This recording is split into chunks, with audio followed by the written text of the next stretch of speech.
I've played a ton of Diablo 4, but also made some mistakes on my first playthrough, like throwing away items that are handy for later on in the game, not using certain features properly, or getting amazing upgrades late while I could have used them before. Want to go over all of them so you don't make the same mistakes? Like, I was really invested, focusing on the main story, and then at one point I saw the notification that I completed Act 5 of the campaign and thought, damn, I completely forgot to pick up my mount. You can namely already do this after Act 3, and then in Act 4 you only have to complete the first main mission, Pyring the Eye, after which you get the A Master's Touch. For this, you have to speak to Donan in Kyovashot, do this, and then look for this side mission close by, talk to the stable master, and then you got your mount. And at the stable you can see all the horses you've unlocked, and there are actually some cool secret mounts that you can find as drops. Like Carpo Gaming found the Spectral's Charger mount from the Gathering Legions group event that you can find in multiple locations on the map. Like over here, where you first have to complete the Core Dragon Stronghold.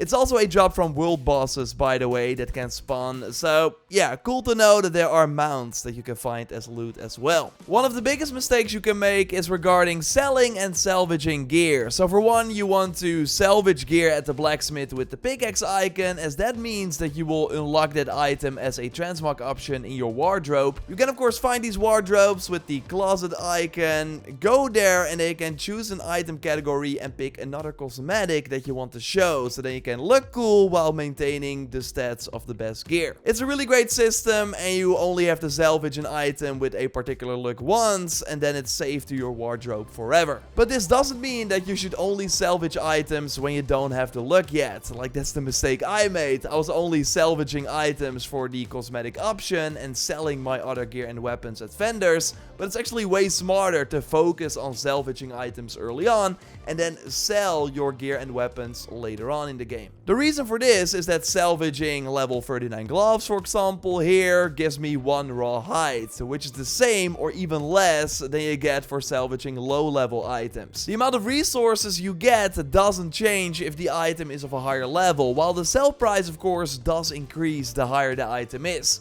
Like here I can get 2061 for a rare chest on level 10, while one on level 34 gives me 20,553. Like, selling one high level item likely gives me more money than all the money I got from selling all the early game items combined. So focusing on the salvaging first to get a ton of resources is smart, and then sell your gear and weapons later on. And of course, these resources that you get for salvaging items are needed to upgrade stuff at the blacksmith. Armor always requires raw hide with higher upgrades, also needing materials that you get for salvaging higher rarity items, while weapons and accessories always require iron chunk that you get for salvaging weapons and of course by exploring the world. Upgrading these items while still playing through the campaign is not needed in my opinion, even if the first upgrade is rather cheap and gives some nice bonuses. Now I think it's better to save the materials for later on, because you can especially use them during higher world tiers. Still, no matter what, you don't want to salvage or sell legendary items, even if you don't plan on using them anymore. But more on that in a moment. Of course, if you at any point found these tips helpful, then don't leave a like to show your support, and subscribe for way more Diablo 4 tips and tricks videos like this. First, to quickly sell and salvage items when your inventory is full, it's of course smart to use the town portal with the T key on the keyboard, or by pressing down on the D-pad with the controller, as this will let you go back to the main hub town of the region you are in, or Kyovashot if you don't have that main town unlocked yet. So they can just sell or salvage all your loot and then take that portal again to return to the exact location of the dungeon you are currently exploring. Always great in Diablo games, but worth noting now is that if you use this feature to go to a town and then leave that town, you will see a warning that the portal to your previous location will close. So stay in the town when going here to only sell or salvage, otherwise you will lose your progress in the dungeon or open world. And you can, by the way, choose, like you can use that quick key I mentioned, or you can also just select a fast travel point in the open world. This will also create a portal for you to go back where you came from. You can also use this tactic when you spot a silent chest, by the way, but you cannot open it. Use the town portal and go to the purveyor of curiosities vendor that you spot by looking for this icon. Here you can buy a whispering key for 20 murmuring obols you can earn from random events in the open world, and then just take the portal back, spawn in front of the chest, and now you can get some nice loot. Now, I discovered these chests quite often when I did not have a key on hand, but it's way smarter, of course, to just stack up on a few of them, and then you can always open the chest when you find them in the world. Now, of course, you can also buy other things from the Murmuring Obol, but doing this early on is not smart, because then you only get low rarity items while you spend the same amount of Murmuring Obol as later on in the game, where you can more easily get higher rank loot. Also good to know is that there's a cap on the amount of Murmuring Obol you can carry, which you can see in the inventory menu. My cap is 505 now. You start with 500, but I got this upgrade thanks to an altar of Lilith. But yeah, a mistake you can make is that you go do world events while you have the maximum amount of Murmuring Obol, so then you lose out on the currency. So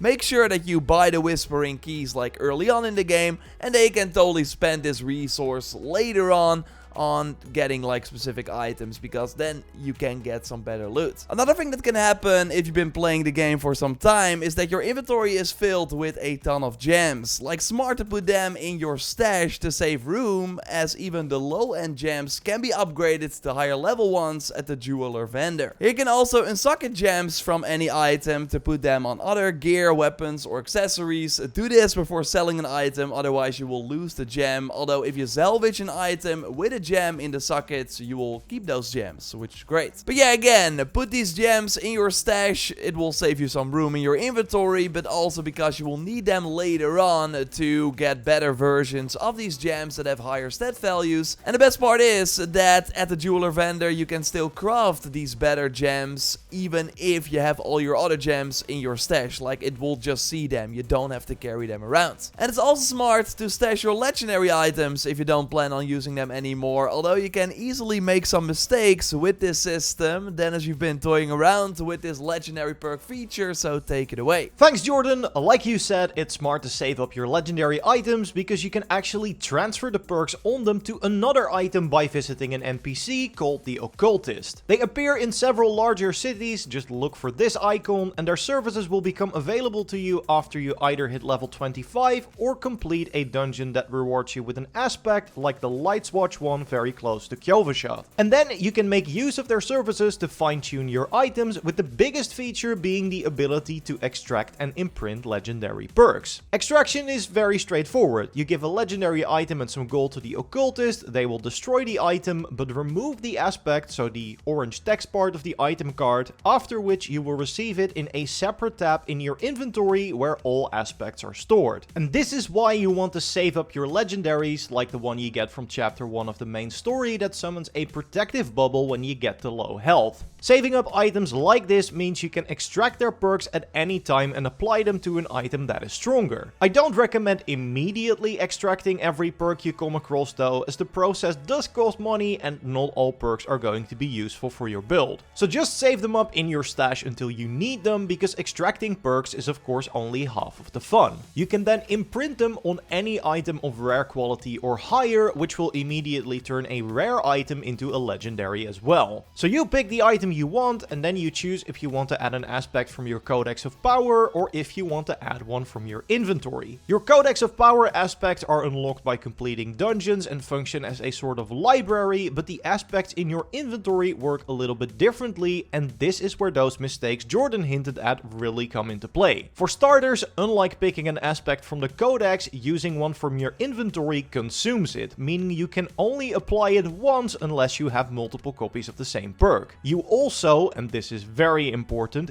cannot extract the aspect from an imprinted item. So once you consume an aspect from your inventory and apply it to an item, it is stuck to that item forever and cannot be removed. So again, my advice is to save up your legendaries until you know what perks you want on which items, and then make use of the Occultist services to craft the best loadout possible. And we'll, by the way, have some tips on that and more amazing things you want to get early in a future video, so subscribe to not miss that one. If it's already up, you can watch it by clicking on the screen, and of course, don't forget to leave a like if you enjoyed this video. We will see you in the next one. Goodbye.